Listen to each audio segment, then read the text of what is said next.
Hello and welcome to Problem Sleuth, Chapter 2,000,003. It's true. Chapter 3. Going to page 230 this time. Hairpin Trigger. Oh boy. Well, all we can do is just get started then. Okay. So, go in. Chapter 3. Save? Yes or no? There's a long road ahead, so it's not a bad idea. Oh boy. It's your secret hideaway. A great place for ducking into and being persecuted by unscrupulous horrors, which is almost always. Acrid fumes from the room fill your nostrils. Go up, dumbwaiter. Gone forever. The dumbwaiter goes up, revealing the phone parts which had fallen down the shaft earlier. While you're at it, you compose another unpleasant note on the back of one of the others and slip it through the slot. Superfluous double dumbwaiter systems and Lucky Charms-based rotary phone dials. The will to problem sleuth is not one of consummate practicality. So true. Problem sleuth, get phone parts and hook them up to your phone. Your phone is now 2/3 complete. It is ringing again. You're going to need that receiver.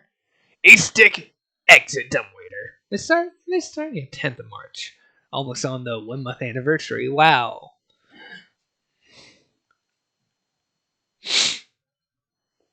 Oh, fucking open door lock with Tommy gun. You throw your ring of keys at the lock. They jingle uselessly against the door. You're not sure what you expected was going to happen. You can be dumb sometimes. The ring of keys ammo is down to 90%. Pick up keys. You pick up your Tommy gun. A stick. Use rope to escape office through window. You won't need to use the rope to escape through the window. There's a fire escape stairway. You climb onto the generator, out the window, and onto the stairs. The generator is chugging away. It is fueled by potent grain alcohol. Its fuel gauge is at 80%. Good porcelain text and problem sleuths is used to explain to users a plainly evident which they didn't seem to understand, judging from their suggestions. Oh boy.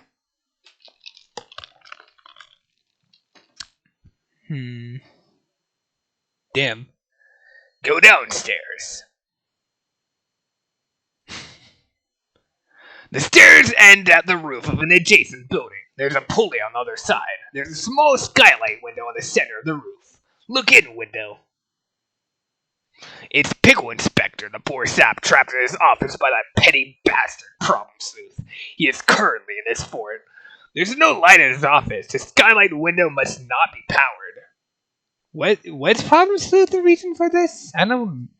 Like, Ace Sticks immediately assuming that Problem Sleuth is the reason Pickle Inspector's stuck in there. But, like, I'm not sure if that's ever established elsewhere. We don't even know, like, what's keeping him in at the moment. I guess we'll see, but, Because I genuinely don't... I know what some of his obvious shenanigans lead to, but I don't remember what's ultimately keeping him in. Anyway, next. You suddenly feel weird about sitting on the other side of an unpowered window. You feel as though there will probably be metaphysical consequences. A frightening beast appears. I had a discussion with Problem Sleuth readers about a myriad of good band names that could be taken from various Problem Sleuth phrases. I think I know if frightening beast appears as one of them. Also, meaty fist glass word. I invite you to keep your eye out for good band names as you read. Honestly, good little talent there. Problem Sleuth, alert Pickle Inspector to turn on his window. You have a feeling your portly ally is in trouble somehow. You pound against the wall, but the inspector is in his fort, off in his own world. Problem Sleuth, drink whiskey and go into fort. You decide to take the matter up with him directly. You take a healthy swig from your flask of whiskey to boost your imagination and duck into the old fort. A stick, Address this beast situation. A stick, appease the beast by doing the truffle shuffle. In a stirring homage to the tubby boy Chuck in the Goonies, you lift your shirt and produce the most blubber-jostling jig you can muster. You're quickly slain by the hungry beast. Uh-oh, problem sleuth meme number 2, and we are probably misusing the term meme here, as most people on the internet are prone to do. Nice stick. No, wait, never mind. You really like the Goonies, and you think the beast probably does too, but you think a little restraint is called for in this situation. A-Stick, use your keys to kill the beast. You squeeze the trigger of your Tommy gun and fill the creature with lead. The beast is unfazed. You are down to only 5% ammo, and you doubt the remainder of your bullets will finish off the encroaching monster. A-Stick, like Zoid's A-Stick, we gotta get out of here. That was horrible. That was fucking horrible. I can do a slightly better Shaggy impression than that. I just did it horribly. Oops. Whoa. You run up the stairs into the safety of your window. A stick, vomit up key. You can't just vomit things on command. That's ridiculous. On the other hand, when there's liquor in your system, that's a different story.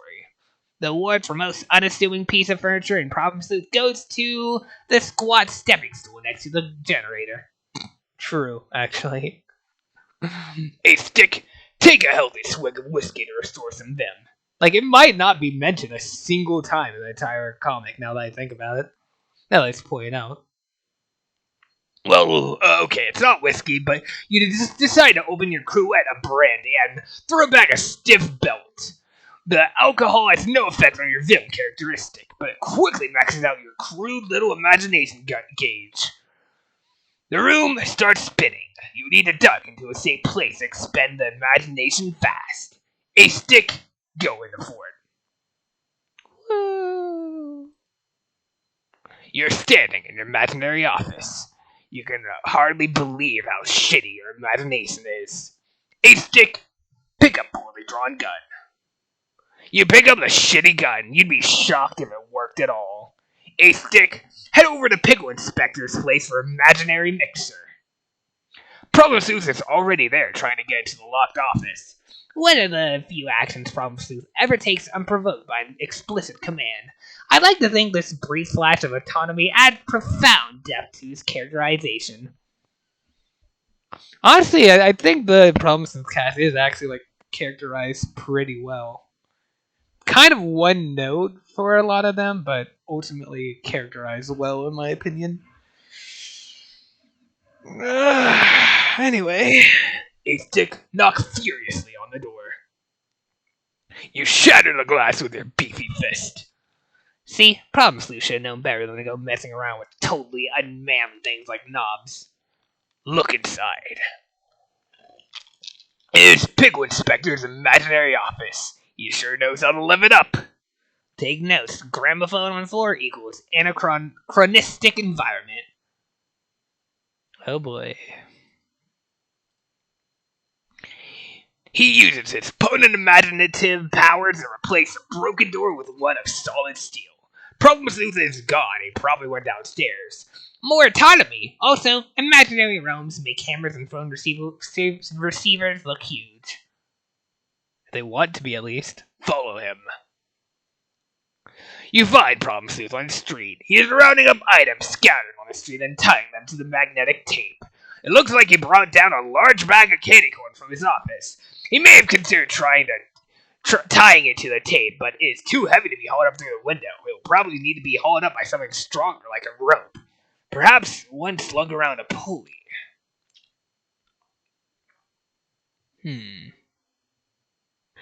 Problem Sleuth, send tape. Problem Sleuth, send tape up with hammer and phone part. You let go of the tape. It is reeled into the window with the items. Unfortunately, the hammer catches on the window's power cord and unplugs it.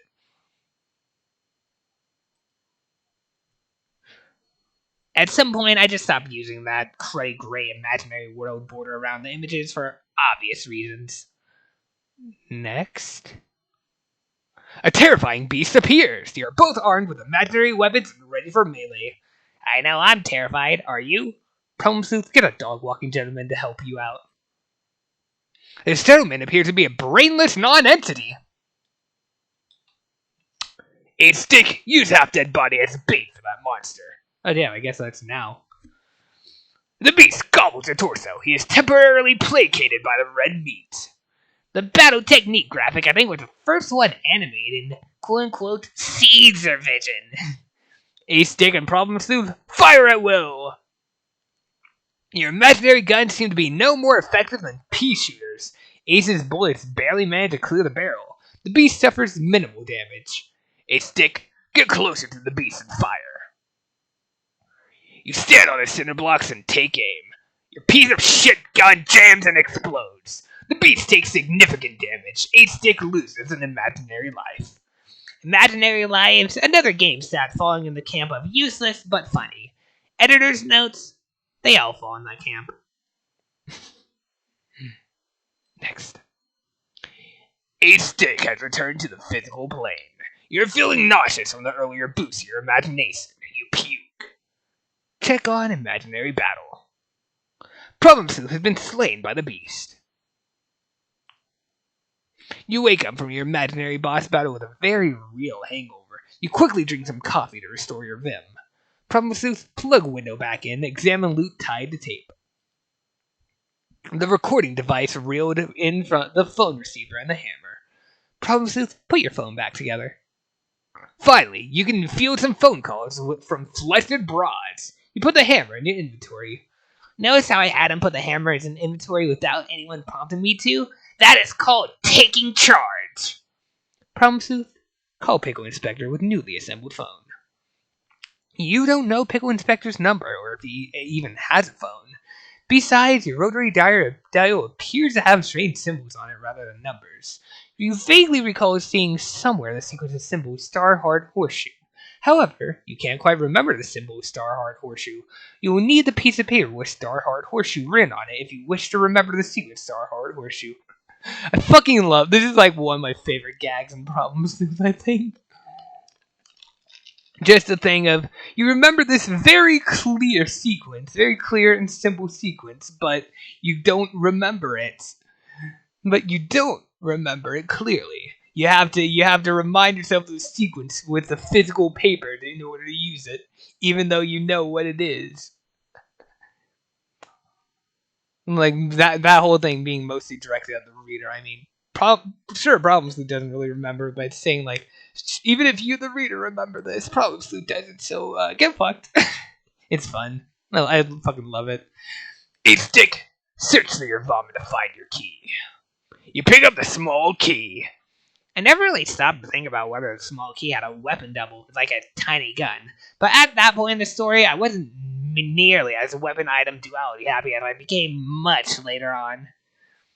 A stick, check if the key works on the lock in the safe room.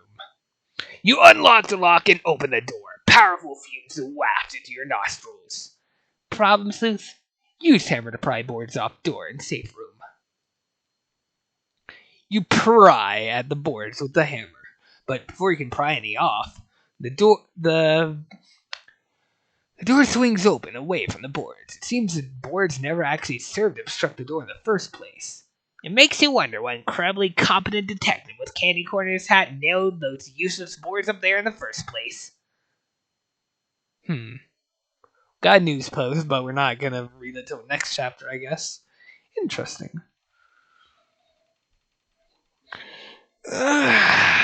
But yeah, awesome.